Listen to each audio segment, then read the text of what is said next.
जय हिंद। स्वागत है एक बार फिर से आप सबका हमारे यूट्यूब चैनल परीक्षागंज पर।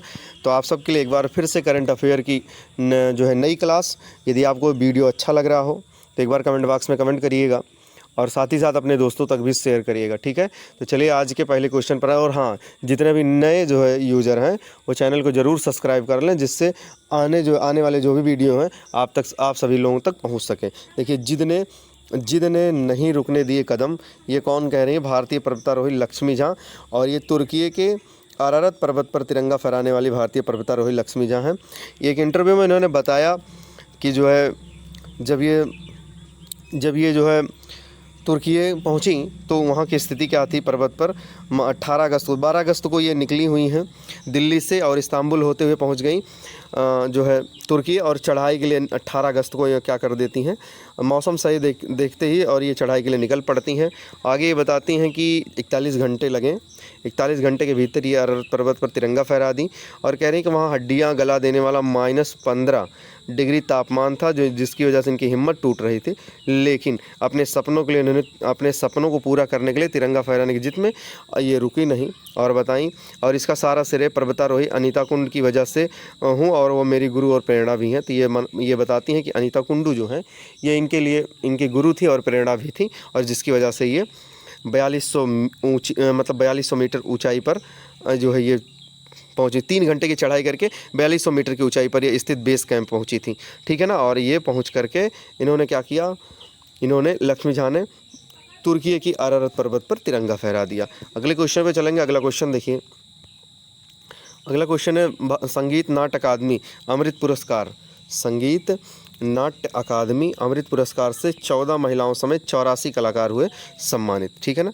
नई दिल्ली में उपराष्ट्रपति जगदीप धनखड़ ने लद्दाख के एक कलाकार तेसरिंग सैटनजिन को संगीत नाट्य अकादमी अमृत पुरस्कार से सम्मानित किया। इस अवसर पर केंद्रीय संस्कृति मंत्री मीनाक्षी लेखी, अर्जुन राम मेघवाल भी उपस्थित रहे, ठीक ना। उपराष्ट्रपति जगदीप धनखड़ ने शनिवार को विभिन्न क्षेत्र के 84 कलाकार को संगीत नाट्य अकादमी अमृत पुरस्कार से सम्मानित किया।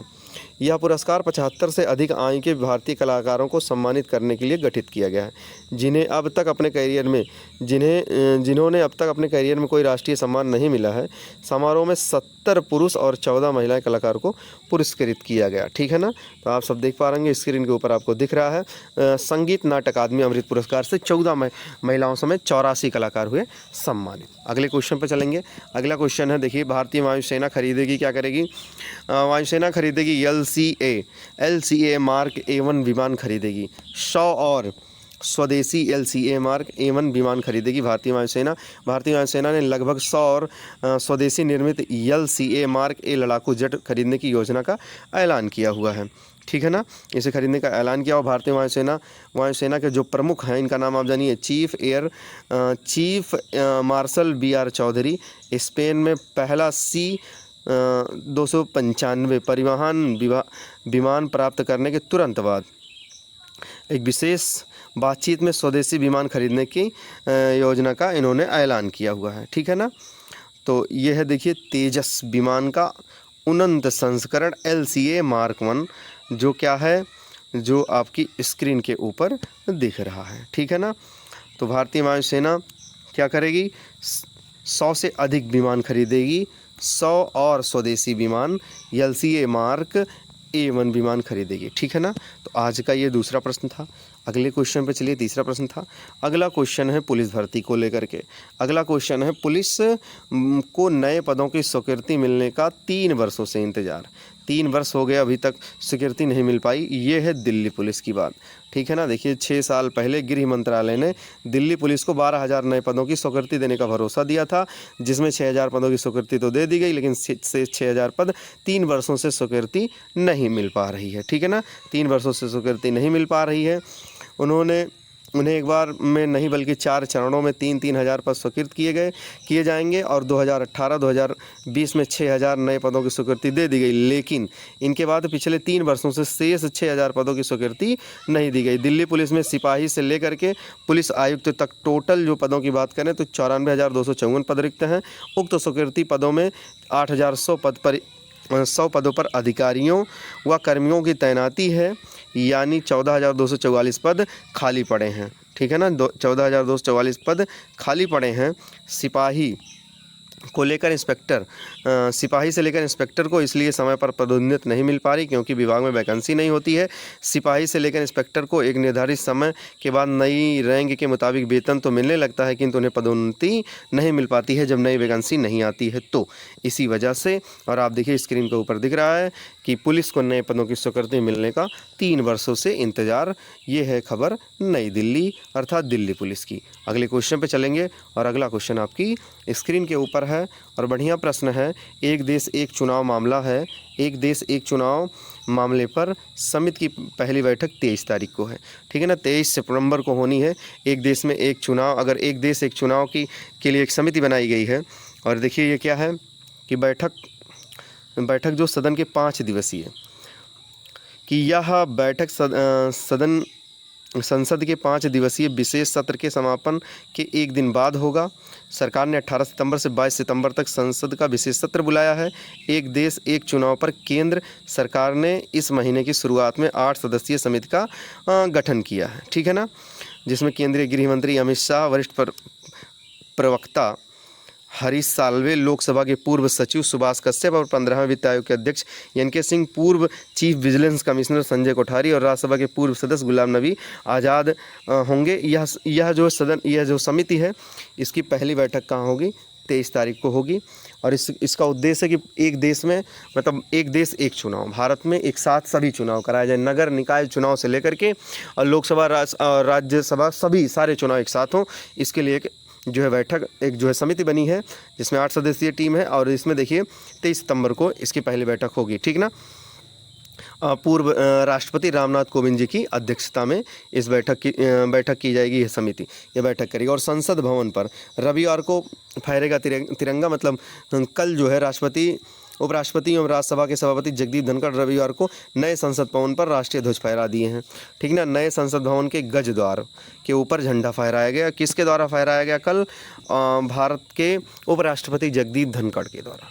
ठीक है ना, अगले क्वेश्चन पर, अगला क्वेश्चन देखिए स्क्रीन के ऊपर है। हमेशा के लिए, आज से हमेशा के लिए बंद हो जाएगा जो है लंदन का इंडिया क्लब। जो लंदन का इंडिया क्लब है वो आज से हमेशा के लिए बंद हो जाएगा। अब ये है क्या, लंदन का इंडिया क्लब रविवार को हमेशा के लिए बंद हो गया। ठीक है ना, बंद हो गया। इंडिया क्लब की जड़ें इंडिया लीग से जुड़ी हैं। ठीक है ना, इंडिया क्लब की जड़ें क्या हैं? इंडिया लीग से हैं। ब्रिटेन में पहले भारतीय उच्चायुक्त कृष्ण मेमन क्लब के संस्थापक सदस्यों में शामिल थे और क्लब के प्रबंधक फिरोजा मार्कर ने कहा, हम 17 सितंबर से इंडिया क्लब को बंद कर रहे हैं, क्लब को अन्य जगह स्थानांतरित करेंगे। मतलब किसी अन्य जगह करने के लिए नए परिसर की तलाश की जा रही है। ठीक है ना, तो नए परिसर की तलाश की जा रही है। लंदन में स्थित इंडिया क्लब, ये जो सामने आपके स्क्रीन पर देख रहे हैं, ये है लंदन में स्थित इंडिया क्लब। अगला क्वेश्चन पर चलेंगे। अगला क्वेश्चन है, लाहौर हाई कोर्ट ने भगत सिंह की सज़ा का मामला फिर खोलने पर आपत्ति जता दी है। ठीक है ना, लाहौर के हाई कोर्ट ने कहा है कि भाई आप भगत सिंह की सज़ा की फिर से आप मामला खोल रहे हैं। इस पर उन्होंने आपत्ति जताई। मामला क्या था? मामला ये है कि जो है भगत सिंह को 23 मार्च 1931 को भगत सिंह या उनके साथी राजगुरु और सुखदेव को फांसी दे दी गई। ठीक है ना, इस मामले में भगत सिंह को शुरू में उम्र कैद की सज़ा सुनाई गई, लेकिन बाद में एक मनगढ़ंत मामले में उन्हें फांसी दी। अब ये याचिकर्ता कौन है? देखो, याचिकर्ताओं में शामिल भगत सिंह, इंपॉर्टेंट बात है, भगत सिंह मेमोरियल फाउंडेशन की चेयरमैन वकील इम्तियाज़ राशिद कुरैशी ने कहा कि वरिष्ठ वकीलों के समूह को याचिका लाहौर हाई कोर्ट में एक दशक से क्या है, लंबित है। याचिका में कहा गया है कि भगत सिंह उपमहाद्वीपीय स्वतंत्रता के लिए संघर्ष किए थे और क्या हुआ है, उन्होंने संघर्ष किया हुआ भगत सिंह जी ने, और उपमहाद्वीप में भगत सिंह न केवल सिखों बल्कि हिंदू बल्कि मुस्लिमों के लिए भी सम्मानीय थे। और बाद में भगत सिंह को क्या होती है, देखिए, कहा गया कि भगत सिंह के मामले में सुनवाई करने वाले ट्रिब्यूनल के न्यायाधीश ने 450 गवाहों को सुने बिना ही फांसी की सज़ा सुना दी थी और उनके वकीलों को भी गवाहों के जिरह करने का अवसर भी नहीं दिया गया था। ठीक है ना। तो भगत सिंह को बिना बिना जो है क्या किए हुए, उनकी बिना जो है बातों को सुने हुए ही और इनको फांसी दे दी गई थी। अब मामला क्या था भगत सिंह को फांसी देने का? सैंडर्स हत्या के मामले में एफआईआर में नामजद नहीं थे भगत सिंह। ब्रिटिश पुलिस अधिकारी जॉन पी सैंडर्स की हत्या में एफआईआर में भगत सिंह का नाम ही नहीं है। एक दशक पहले अदालत के आदेश पर लाहौर पुलिस अनारकली थाना के रिकॉर्ड में सैंडर्स हत्या का मामला एफआईआर खोजने में कामयाब रही। अनारकली थाने में 17 दिसंबर 1928 को उर्दू में पंजीकृत कराई गई एफआईआर में दो अज्ञात हथियारबंद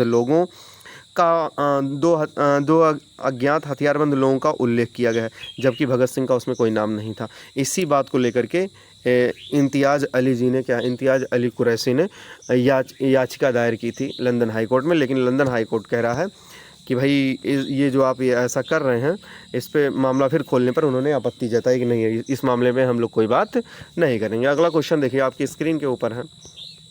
अगला क्वेश्चन है आपकी स्क्रीन के ऊपर कि चाय फैक्ट्री से निकलने वाले कचरे से बनाई दवा और ऑर्गेनिक प्रिजर्वेटिव, ठीक है ना। तो चाय की फैक्ट्री से जो निकलने वाला कचरा, उससे दवा और ऑर्गेनिक प्रिजर्वेटिव बनाया गया है। ताज़े फलों को, जो ये दवा बनाई गई है, ताज़े फलों के रसों को 1 साल से ज़्यादा समय तक सुरक्षित रखेगी। आईआईटी गुवाहाटी के शोधकर्ताओं ने ये विकसित किया है, ठीक है ना। आईआईटी के शोधकर्ताओं ने इसे विकसित किया है, जो चाय की फैक्ट्री से जो कचरा निकलता है, ठीक है ना। अब देखिए यहाँ 6.3 मिलियन टन पहुँच गई है विश्व में चाय की खपत, ठीक है ना। 6.3 बिलियन टन, ठीक है। और उम्मीद क्या, 7.4 बिलियन टन तक बढ़ने की उम्मीद 2025 तक है। 2025 तक क्या है, ये बढ़ने की उम्मीद है 7.4। तो आज का ये प्रश्न था। अगले को, ये किस जो है आईआईटी के द्वारा बनाया गया, तो आईआईटी गुवाहाटी के द्वारा चाय की फैक्ट्री से निकलने वाले कचरों से क्या बनाएगी, दवा। और वो दवा कहाँ काम करेगी, ताज़े फलों के रसों को 1 साल तक क्या करेगी, ज़्यादा समय तक सुरक्षित रख सकती है, ठीक। अगला क्वेश्चन है, अब सेंसर बताएगा आपकी भैंस बीमार है या नहीं। मतलब भैंस जो है बीमार है या नहीं, वो सेंसर बताएगा। और क्या किया जाएगा, केंद्रीय भैंस अनुसंधान केंद्र के वैज्ञानिकों ने एक सेंसर बनाया है। यह कैप्सूल नुमा सेंसर भैंस के पेट में होगा। सेंसर क्लाउड कंप्यूटर सिस्टम पर प्रतिदिन डाटा भेजेगा, ठीक है ना। और वैज्ञानिकों के मोबाइल से कनेक्ट होगा, मतलब वैज्ञानिकों के मोबाइल से क्या होगा, कनेक्ट होगा। और जिससे ये पता चलेगा आपकी भैंस जो है क्या है, बीमार है या नहीं बीमार है। और देखिए इसकी मिलेगी जानकारी। केंद्रीय भैंस अनुसंधान केंद्र हिसार और पंजाब के नाभा सेंटर में मौजूद 1000 मुर्रा भैंस के पेट में यह सेंसर डाला गया। इस सेंसर से भैंस के पेट में तेजाब का मापदंड, भैंस के खाना पीना कम कर दिया हो, शरीर का तापमान, हार्मोन्स लेवल, सब कुछ ये बताएगा, ठीक है ना। उम्मीद है ये बातें भी आपको समझ में आए होंगी। अगले क्वेश्चन पे चलेंगे। अगला क्वेश्चन देखिए, प्रधानमंत्री मोदी जी से है विश्वकर्मा जयंती पर, ठीक है ना। 17 सितंबर को विश्वकर्मा जयंती, पीएम विश्वकर्मा योजना लॉन्च